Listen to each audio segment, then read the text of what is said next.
اور تم زنا کے قریب بھی نہ جاؤ، بے شک وہ بڑی بے حیائی اور برائی کا راستہ ہے۔ اللہ تبارک و تعالیٰ نے قرآن پاک میں زنا کے حوالے سے بہت واضح میسج کر دیا تھا۔ دوستو آج ہم آپ کو بتاتے ہیں کہ کس بدبخت نے زنا کی ابتدا کی تھی۔ آج کی اس ویڈیو کے اندر ہم اسی شخص کے بارے میں جانیں گے، لہٰذا آپ سے ہماری گزارش ہے کہ آپ ہماری اس ویڈیو کو اینڈ تک ملاحظہ فرمائیے گا۔ دوستو جب حضرت آدم علیہ السلام اور حضرت حوا علیہ السلام نے اللہ تبارک و تعالیٰ کے حکم کی نافرمانی کرتے ہوئے شجر ممنوع کا پھل کھایا تو اللہ تبارک و تعالیٰ نے حضرت آدم اور حضرت حوا علیہ السلام کو زمین پر اتار دیا، اور پھر اللہ تبارک و تعالیٰ کے حکم سے حضرت آدم اور حضرت حوا علیہ السلام کے ہاں اولاد پیدا ہوئی۔ بعض روایات کے مطابق حضرت حوا علیہ السلام کو 20 حمل ٹھہرے، جس سے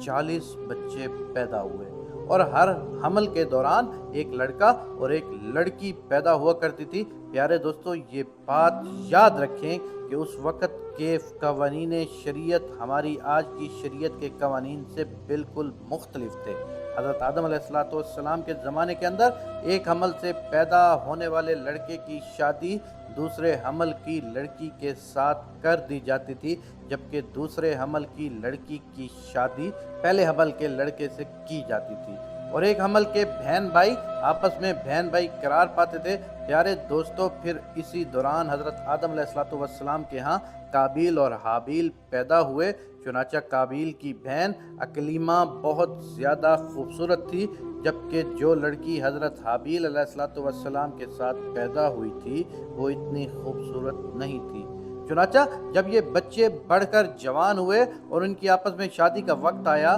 تو قابیل نے حضرت حابیل علیہ السلام کی بہن کے ساتھ نکاح کرنے سے انکار کر دیا اور کہنے لگا کہ یہ تو بالکل خوبصورت نہیں ہے، میں اپنی بہن اکلیمہ کے ساتھ ہی نکاح کروں گا۔ یہ معاملہ اس قدر بڑا کہ حضرت آدم علیہ السلام نے حکم دیا کہ دونوں بھائی اللہ تبارک و تعالیٰ کی بارگاہ کے اندر اپنی اپنی قربانیاں پیش کرو۔ چنانچہ جس کی قربانی اللہ تبارک و تعالیٰ کی بارگاہ کے اندر مقبول ہو گئی تو وہی شخص اکلیمہ کے ساتھ شادی کرے گا۔ قابیل کھیتی باڑی کا کام کیا کرتا تھا، جبکہ حابیل علیہ السلام بکریاں چرایا کرتے تھے، جو کہ ایک شفقت اور محبت والا کام ہے۔ چنانچہ حابیل علیہ السلام نے اللہ تبارک و تعالیٰ کی بارگاہ کے اندر ایک خوبصورت بکری کا بچہ پیش کیا، جبکہ قابیل نے ایک ردی گٹھا اٹھا کر جو کہ اس کے کھیت سے نکلا تھا اس نے اللہ تبارک و تعالیٰ کی بارگاہ کے اندر پیش کیا۔ چنانچہ اس زمانے کے رواج کے مطابق آسمان سے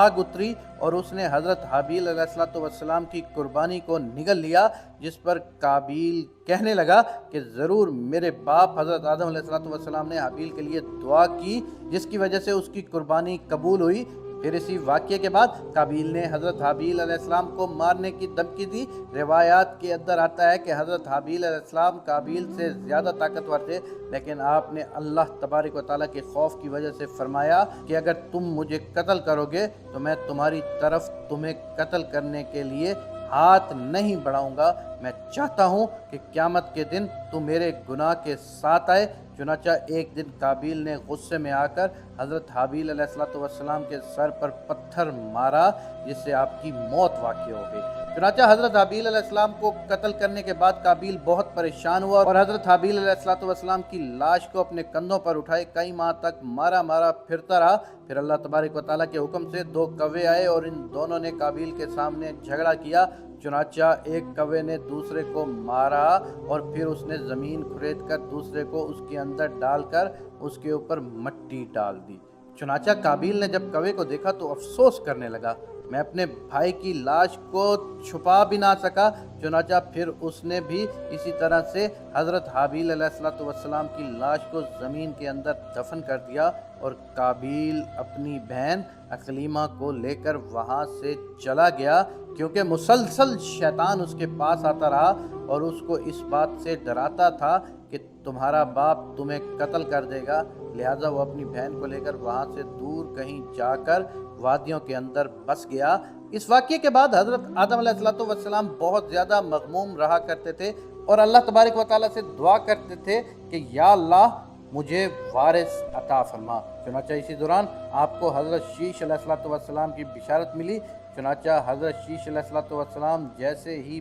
پیدا ہوئے تو حضرت آدم علیہ السلام نے بچپن ہی سے ان کی تربیت پر خاصی توجہ دی اور حضرت شیش علیہ السلام کو تمام معاملات سے آگاہ کیا۔ چنانچہ جب حضرت شیش علیہ السلام جوان ہوئے تو حضرت آدم علیہ السلام نے اپنے بعد ان کو مومنین کا خلیفہ مقرر کیا اور انہیں اس بات کا حکم دیا کہ وہ اپنے بھائی قابیل اور ان کی اولاد سے دور رہیں۔ جب حضرت آدم علیہ السلام کے وصال کا وقت قریب آیا تو حضرت آدم علیہ السلام یہی وصیتیں کرتے ہوئے اس دنیا سے کوچ فرما گئے۔ چنانچہ اللہ تبارک و تعالیٰ کے مقدس فرشتے نازل ہوئے تو انہوں نے حضرت شیش علیہ السلام کو حضرت آدم علیہ السلام کو دفن کرنے کا طریقہ بیان کیا۔ چنانچہ حضرت شیش علیہ السلام نے اسی طرح سے کیا اور پھر کچھ عرصے کے بعد آپ کی والدہ حضرت حوا علیہ السلام کا بھی اس دنیا سے انتقال ہو گیا۔ اس واقعے کے بعد زنا کی ابتدا ہوئی۔ اس کے بارے میں بنی اسرائیل کی روایات کے اندر ہمیں یہ ملتا ہے کہ قابیل اور اس کی آل اولاد ایک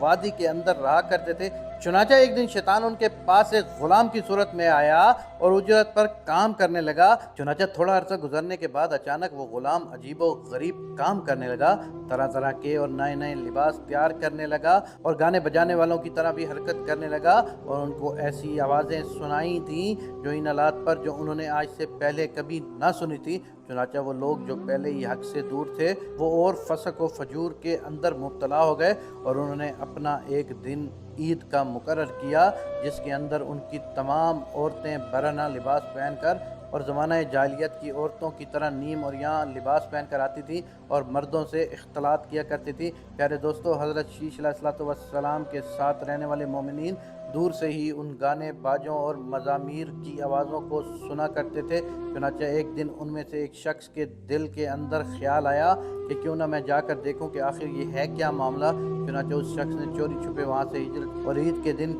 جس دن قابیل اور اس کی آل اولاد فسق و فجور میں مبتلا ہوتی تھی وہ شخص وہاں پر پہنچا اور اس نے وہاں پر جا کر عورتوں کو دیکھا اور بہت زیادہ حسین و جمیل تھیں۔ اس حوالے سے روایت کے اندر آتا ہے کہ حضرت شیش علیہ السلام اور ان کے ساتھ جو مومنین کی جماعت تھی ان کے مرد بہت زیادہ حسین و جمیل اور خوبصورت تھے اور ان کے ساتھ جو عورتیں تھیں وہ بظاہر اتنی زیادہ حسین و جمیل نہیں تھیں، جبکہ قابیل کے آل اولاد کے اندر مرد انتہائی بدصورت جبکہ ان کی عورتیں اور لڑکیاں بہت زیادہ حسین و جمیل تھیں۔ چنانچہ وہ نوجوان ان لڑکیوں کے حسن و جمال سے بہت زیادہ متاثر ہوا۔ پھر جب وہ شخص واپس آیا تو اس نے چوری چھپے دیگر کو بھی اس حوالے سے خبر دی۔ چنانچہ پھر آہستہ آہستہ لوگوں میں سے بعض کمزور ایمان والے وہاں سے ہجرت کرنے لگے اور ہجرت کر کے قابیل کی اولاد کے اندر جا کر وہاں پر ان کی عورتوں کے فتنے کے اندر مبتلا ہو گئے اور یوں فسق و فجور کرنے لگے اور آپس کے اندر زناکاریاں کرنے لگے، جس سے زنا جیسے کبیرہ گناہ کی ابتدا ہوئی۔ روایات کے اندر آتا ہے کہ حضرت شیش علیہ السلام کے رہنے والے مومنین کی تعداد بہت کم ہو گئی تھی جبکہ قابیل کا گروہ بہت زیادہ طاقتور ہو گیا تھا۔